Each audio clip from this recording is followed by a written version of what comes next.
ಅವ್ರು ಏರ್ಸೋದು ನಾವು ಕಡಿಮೆ ಮಾಡೋದ ಅವ್ರಿಗೆ ನೀವು ಏನು ಮಾತಾಡೋದೇ ಇಲ್ಲ. ಅವ್ರು ಏರ್ಸಿದ್ರು ನಾವು ಕಡಿಮೆ ಮಾಡ್ತೀವಿ ಅಂತ ಪ್ರಶ್ನೆ ಕೇಳ್ತಿರೋ ಹೊರತು ಅವ್ರು ಏರ್ಸಿದ್ರ ಬಗ್ಗೆ ನರೇಂದ್ರ ಮೋದಿಯವರು ಅಧಿಕಾರಕ್ಕೆ ಬಂದಾಗ ಎಷ್ಟಿತ್ತು, ಮನಮೋಹನ್ ಸಿಂಗ್ರವರು ಎಷ್ಟಿತ್ತು ಪೆಟ್ರೋಲ್ ಬೆಲೆ 48 ರೂಪಾಯಿ, ಪೆಟ್ರೋಲ್ ಬೆಲೆ, ಡೀಸೆಲ್ ಬೆಲೆ 48 ರೂಪಾಯಿ, ಪೆಟ್ರೋಲ್ ಬೆಲೆ 70 ರೂಪಾಯಿ ಇತ್ತು. ಗ್ಯಾಸ್ ಬೆಲೆ ಎಷ್ಟಿತ್ತು? 414.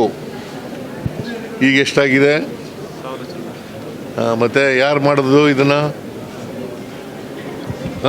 ನೀವೇನು ರಾಜ್ಯ ಜನತೆ ಏನಾದ್ರು ಸ್ವಲ್ಪ ರಿಲ್ಯಾಕ್ಸ್ ಮಾಡ್ತೀರಾ? ರಾಜ್ಯ ಜಾಸ್ತಿ ಇದೆ ಅಲ್ಲ, ಇದ್ನ್ಯಾಕೆ ಪ್ರಶ್ನೆ ಕೇಳ್ತಾ ಇದ್ದೀರಿ? ಅವ್ರು ಹೆಚ್ಚು ಮಾಡಿದ್ರೆ ಇವ್ರು ನೀವು ಕಡಿಮೆ ಮಾಡಿ ಅಂತ ಜನರಿಗೆ ಏನಾದ್ರು ನೀವು ನಿಮ್ಮ ಕಡೆಯಿಂದ ಸಹಕಾರ ಕೊಡ್ತೀರೇನೋ?